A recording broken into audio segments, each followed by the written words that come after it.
we got a lot of cool friends in the studio, and we got some nice music to play for you guys. What's next? This song is called Wubba Lubba Dub Dub.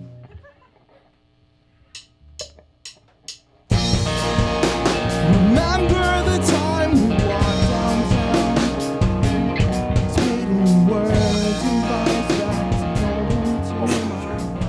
It was the past summer, a year ago. Me and Drew were approached about. We were rogue DJs, freelance. You know. I had a show called The Cold Shower. Oh, I forgot about that.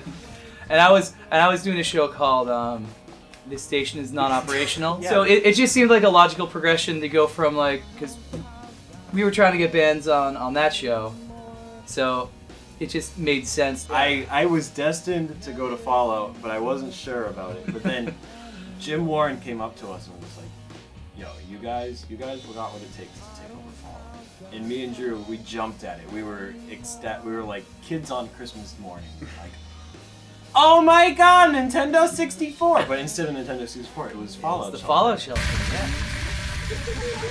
91.5 WML Lowell, Blast Beat Central. Here we are live from the Fallout Shelter. Coven just played. Those cool cats, they're pretty good at music, but these guys are pretty good at music. But anyways, we got Coven in the studio. They just played a killer set. The best Fallout moments are when we are humbled the most. Yeah. Right when the interview's over, a lot of the times, like right when the band stands up, they're like, "Wow, dude, that whole experience was so incredible. Yeah. Like, I would love to do this again, you know?" And I think coming in, they're impressed, but I think leaving, they're coming in like, "Oh, this is a cool like college radio, you know?" But I think they're a lot more impressed with the caliber and the determination we put into the work. Yeah. Definitely. It's a weird feeling. As soon as the mics turn off, as soon as we just drop those faders on the microphones, it's a whole different story. Like in the interview, we're trying to be professional. We're talking on air. We're just getting all the info out. But as soon as those faders drop, the bands are just like, they're either in love with us, crying, or they're like, let's get the fuck out. I love when a good, you know what I love? When a band does a really good PSA. Like when that guy, like one time we had that guy with the perfect PSA voice. Pleasure. Yeah, Yes. and Paul yelled at me. He comes in, he's like, "Why are you playing a PSA and a CD? You should read them." And I'm like, "That guy just read it." And Paul was like, I was so convinced "What?" that was like a professional recording on a CD was so given mad to us at by me. the government. He was But mad. no. Or the Brimstone guy, the one Yes. with the Yes. trench coat. Oh. "Brimstone's playing now." You know, like he talked like normally, and then when he went on air, he had the raspy That's- smoker's voice. That's the thing about the radio that like shocks you the most. Meet You'll some see a oddballs. person, you'll see them in person, and be like, "All right, I have my first impression of this guy." And then when you hear his voice on the air without seeing him talk, your first impression completely changes because you're a different person on the radio than you are in real life.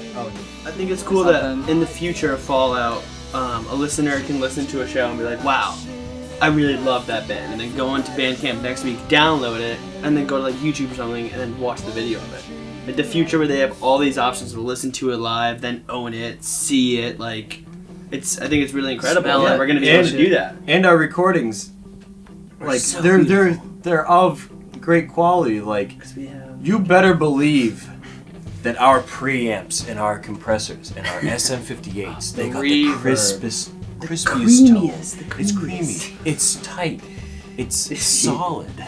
We got loaders. We got Nick EQ. Campbell does a lot of EQ, and you should see Nick's fingers. They are flying like from 8 to 11. Faster Nick than is, Paul's fingers, and he's a bassist. Nick is working nonstop from 8 to 11 p.m. Nick is just touching faders, twisting knobs, patching cables, and loving every moment of it. He is sweating.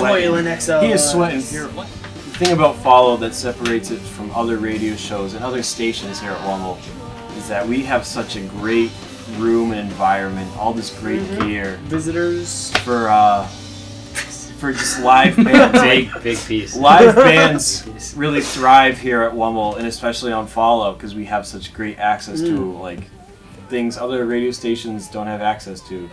And I feel like over time, we're just going to be ahead of all the other stations. It's like we're already ahead in the live department, what's stopping us from being ahead in the video department.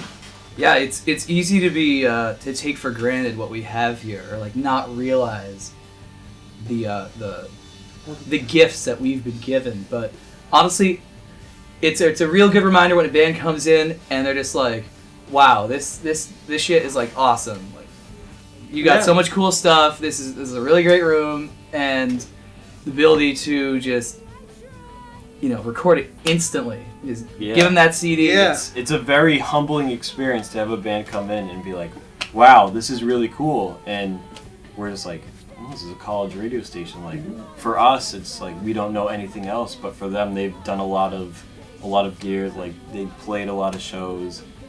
And for them to be like blown away by what we have is pretty humbling.